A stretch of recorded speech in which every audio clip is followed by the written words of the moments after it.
Fora do Brasil, ela é conhecida como franciscana. Por aqui, Toninha. Há milhares de anos, esse pequeno golfinho ocupa as águas do Atlântico Sul.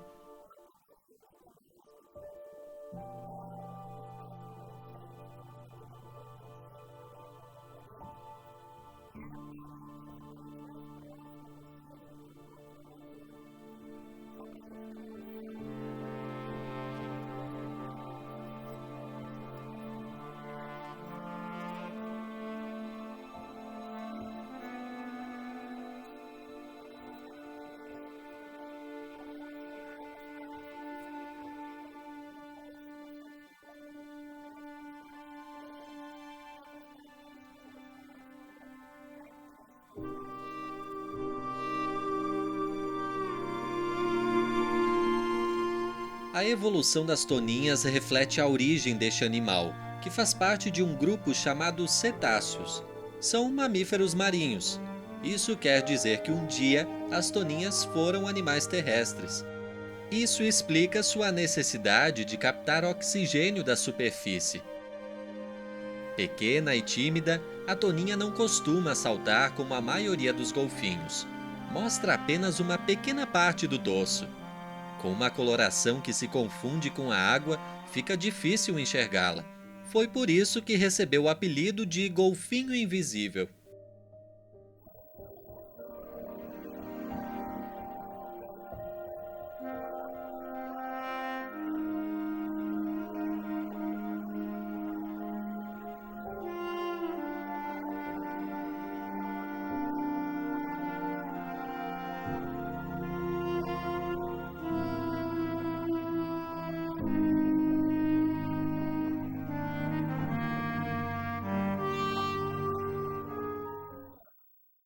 A dificuldade em vê-la é um obstáculo para estimar sua longevidade.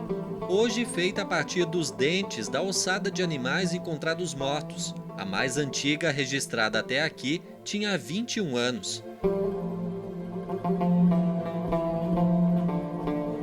Idade, tamanho e peso muito abaixo de outros mamíferos, como as baleias azuis ou os golfinhos nariz de garrafa.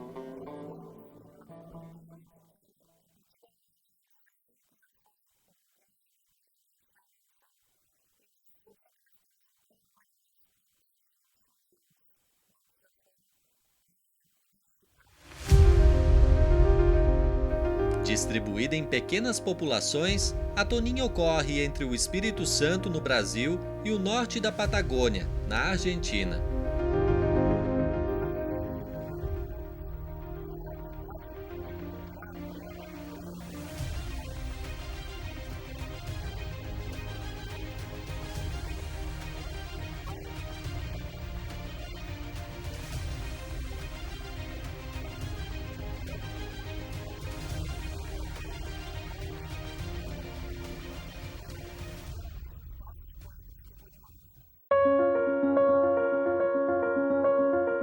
Para contabilizar as populações de toninhas, pesquisadores usam dos mais variados recursos. Câmeras com lentes de longo alcance, drones, aviões.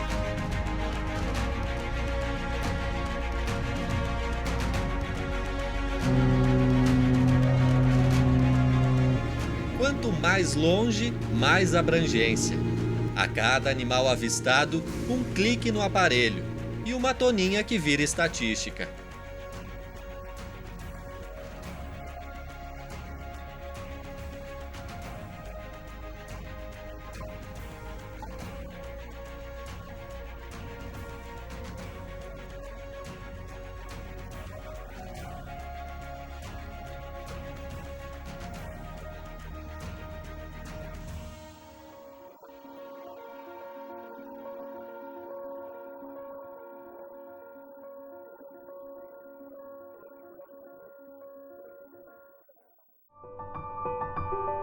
Em toda a área de incidência da espécie, um lugar virou moradia fixa.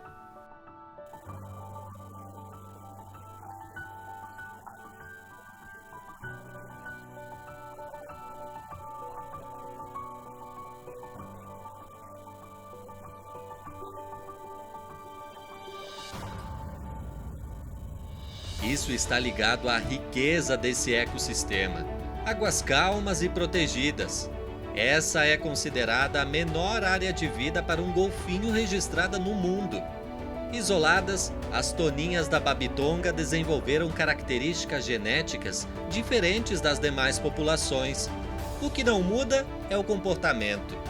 Na imensidão do oceano, desde o nascimento, há um forte vínculo entre um bebê e sua mãe. A separação ocorre depois de 1 ano de idade, quando os filhotes já têm capacidade para pescar suas próprias presas.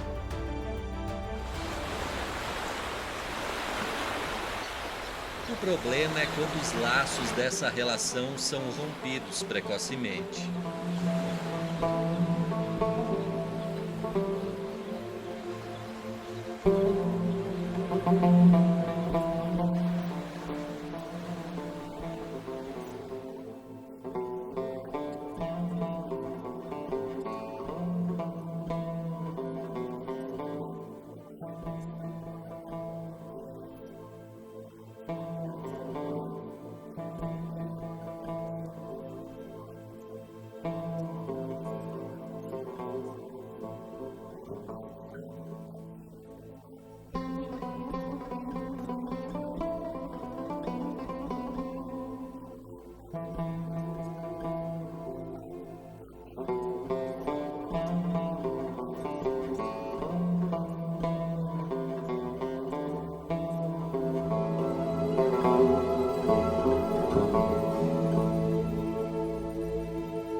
Todo ano, quase 2.000 toninhas são encontradas mortas entre o Espírito Santo e o Rio Grande do Sul, número que não representa a mortalidade total, mas algo em torno de 30% do que realmente morre.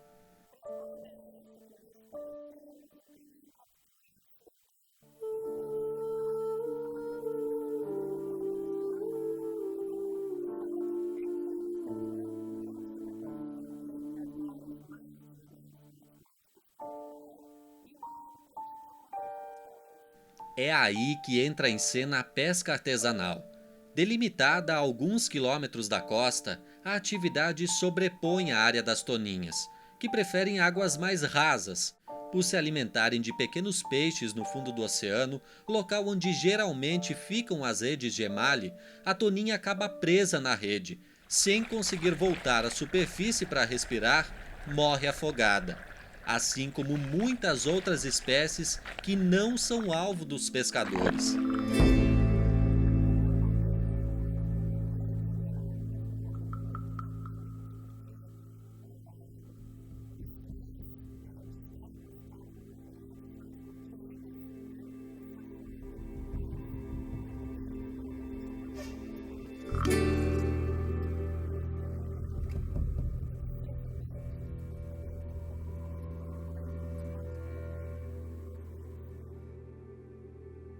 Só no litoral gaúcho são encontradas por ano mais de 1.000 toninhas mortas, reduzindo a já pequena população de animais, que não passa de 40.000 indivíduos.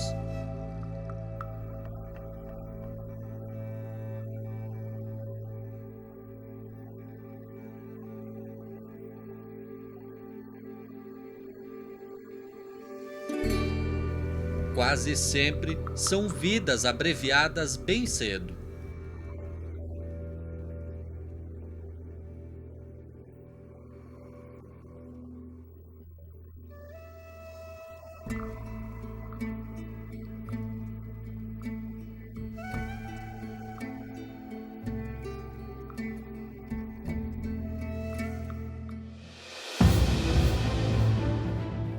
Algo que tem sido feito há anos por pesquisadores do Projeto Toninhas, distribuídos ao longo da costa brasileira.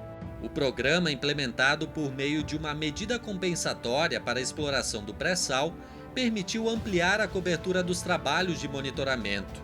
Mais tecnologia, mais dados.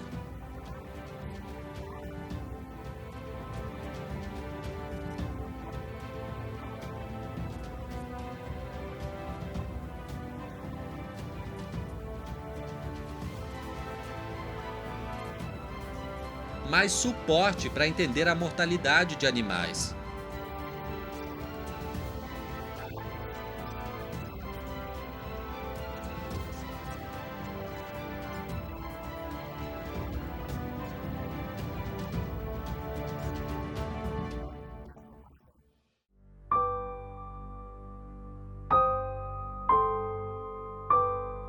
Essa interferência foi comprovada por pedaços de redes e marcas encontradas no corpo dos animais. Sinalizou épocas e quais atividades elevam a mortalidade.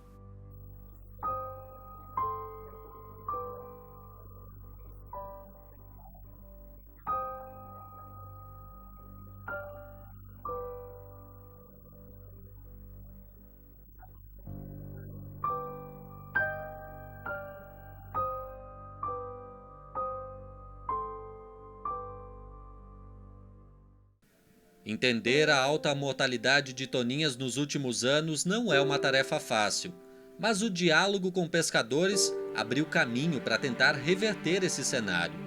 A pesca artesanal é a atividade de aproximadamente 1 milhão de pessoas em todo o Brasil.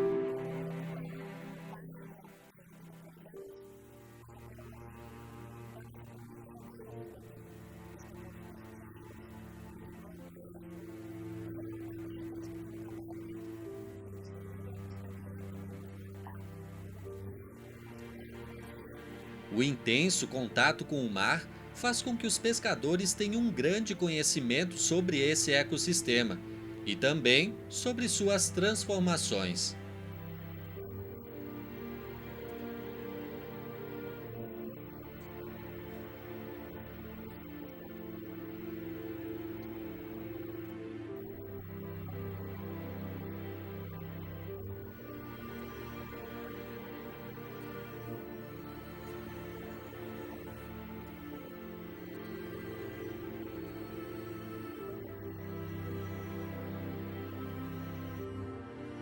Para voltar com a produção necessária, algumas redes de emalhe podem chegar a 30 quilômetros de comprimento, com um tempo de espera longo.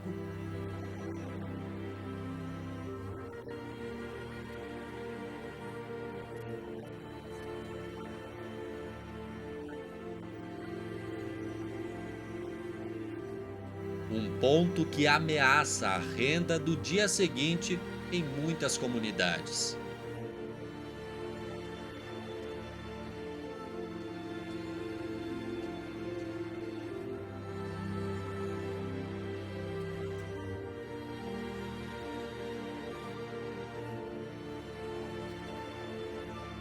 Esse cenário permite compreender melhor a mortalidade de espécies que não são alvo, como as toninhas. Por ano, a captura acidental mata e desperdiça entre 18 e 40 milhões de toneladas de espécies marinhas.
Mas como evitar tantos animais presos às redes sem comprometer a principal fonte de renda dessas famílias?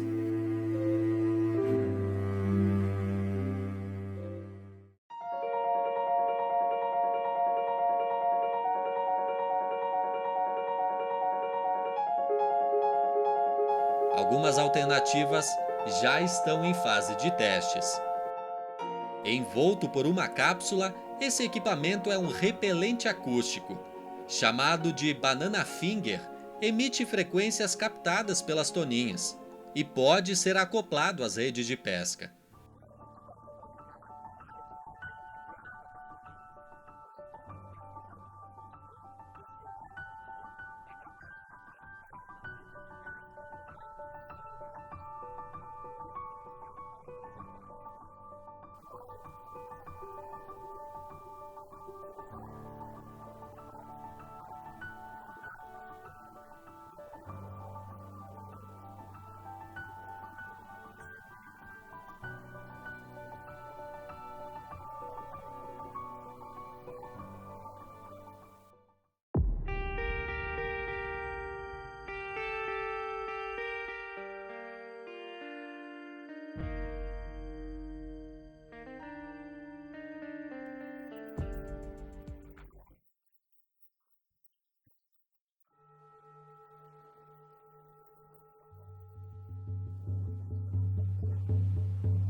O declínio populacional de espécies exploradas comercialmente já não é uma suposição.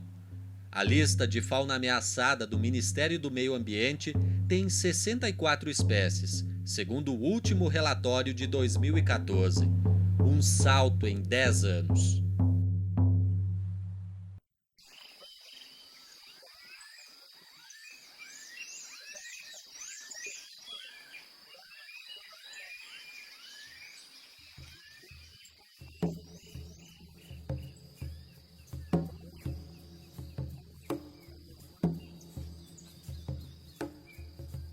Uma das maiores preocupações com relação à pesca é garantir que as espécies exploradas tenham condições de manter populações sustentáveis no longo prazo.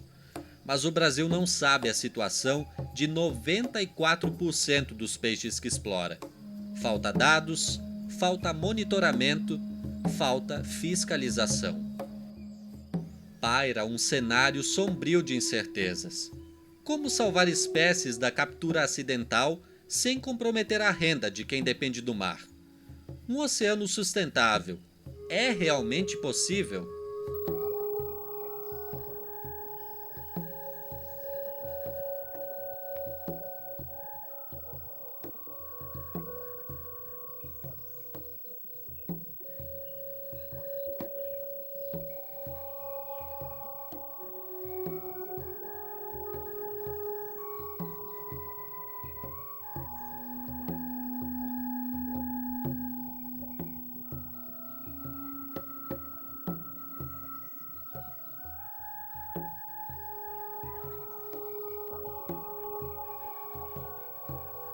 A invisibilidade das embarcações de pesca artesanal nas estatísticas é um claro exemplo de como falta controle.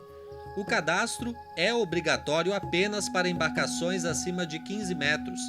São apenas 30 mil registradas, cerca de 15% do total de embarcações da pesca brasileira. Desconsiderar os evidentes sinais de sobreexploração coloca em risco o futuro dos recursos e da própria atividade econômica. Em 2010, um passo chegou a ser dado para a conservação da espécie, com a criação de um plano nacional. 2 anos depois, como medida de manejo, uma instrução normativa veio para ordenar e regular as pescarias de emalhe do Sudeste e do Sul do Brasil. No entanto, não foi devidamente implementada.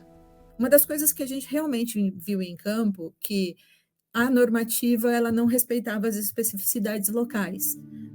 Há muita diferença se você for analisar das comunidades pesqueiras do Rio Grande do Sul, da Santa Catarina, do Paraná e São Paulo. De repente, criar áreas onde a toninha tem uma área de ocorrência maior, ampliar um pouco essas áreas e reduzir áreas em outros locais, para construir uma política pública que possa ser, enfim, efetivada, né? E para ser efetivada, a gente precisa ampliar a discussão para além de dados quantitativos da melhor pesquisa que a gente possa fazer para entender dados qualitativos. Por exemplo, a fiscalização ela pode ser eficiente, esses impactos, quais os impactos socioeconômicos para comunidades vulneráveis que já perderam tanto território, né, no Brasil. Algumas simulações mostram que a exclusão da pesca em até 20 metros de profundidade poderia reduzir em 72% a mortalidade das toninhas, além de outras espécies capturadas acidentalmente pelas redes.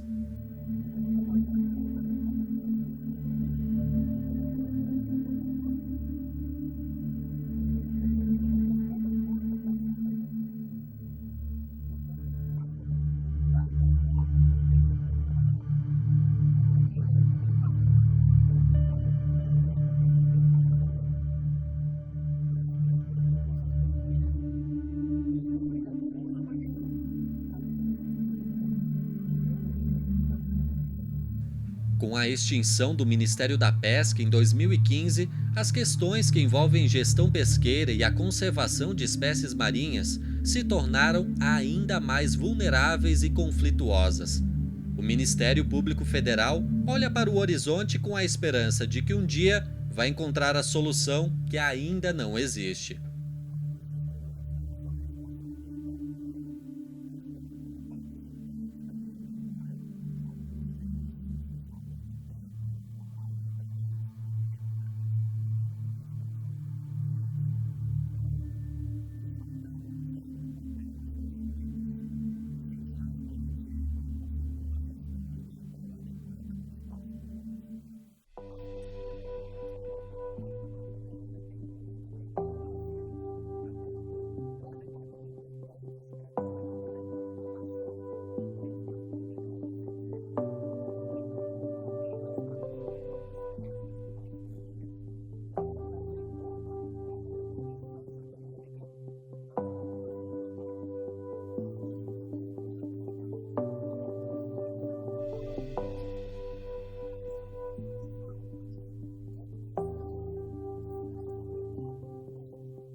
A manutenção de um oceano limpo, saudável, explorado de maneira sustentável e capaz de se regenerar depende do engajamento de todos.